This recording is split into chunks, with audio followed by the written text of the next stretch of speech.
लखीमपुर खीरी हिंसा मामले में मुख्य आरोपी आशीष मिश्रा, जो अभी जमानत पर रिहा हैं और आजादी का लुत्फ ले रहे हैं, मुश्किल में पड़ते जा रहे हैं, क्योंकि उनकी जमानत को पीड़ित परिवारों ने सुप्रीम कोर्ट में चुनौती पहले ही दे रखी थी। अभी इस मामले की जांच कर रही SIT के मुखिया रिटायर्ड जस्टिस राकेश कुमार जैन, उन्होंने भी यूपी सरकार को चिट्ठी लिखी है, जिसमें उन्होंने ये कहा है कि ये मौके की नजाकत है कि आशीष मिश्रा को बाहर रहने से रोका जाए, यानी उनकी जमानत रद्द करने के लिए, जमानत के आदेश को चुनौती देने के लिए सुप्रीम कोर्ट से गुहार लगाई जाए। और ये जरूरी है, क्योंकि जिस तरह से घटना चक्र आगे बढ़ रहा है, उससे लग रहा है कि इस स्थिति में आशीष मिश्रा का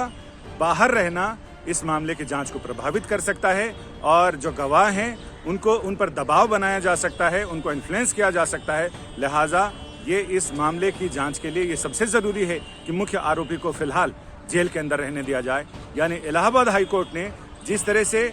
आधे अधूरे तथ्यों के आधार पर यह फैसला दिया है, ऐसे में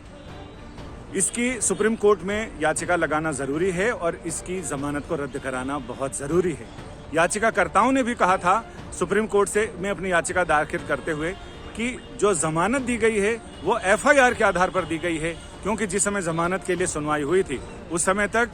SIT के सामने और जांच एजेंसियों ने फैक्ट शीट यानी चार्जशीट दाखिल नहीं की थी। और अब जो फैसला होना चाहिए वो चार्जशीट के आधार पर होना चाहिए। चार्जशीट में बहुत सारी ऐसी चीजें सामने आई हैं जिनका जिक्र जमानत मंजूर करते समय हाईकोर्ट के सामने नहीं रखा गया था। यानी जिस समय जमानत पर बहस चल रही थी उस समय हाईकोर्ट के सामने वो तथ्य नहीं आए थे जो SIT की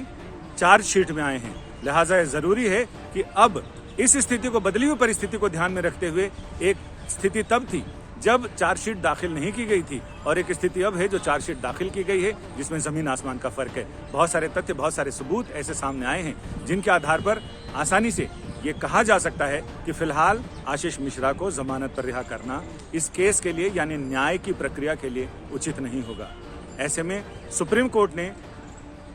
राज्य सरकार से भी यही कहा है और ऐसा लग रहा है कि आशीष मिश्रा की आजादी के दिन शायद जल्दी ही खत्म होने वाले हैं। हो सकता है कि एक बार फिर उन्हें सलाखों के पीछे जाना पड़े। संजय शर्मा, दिल्ली।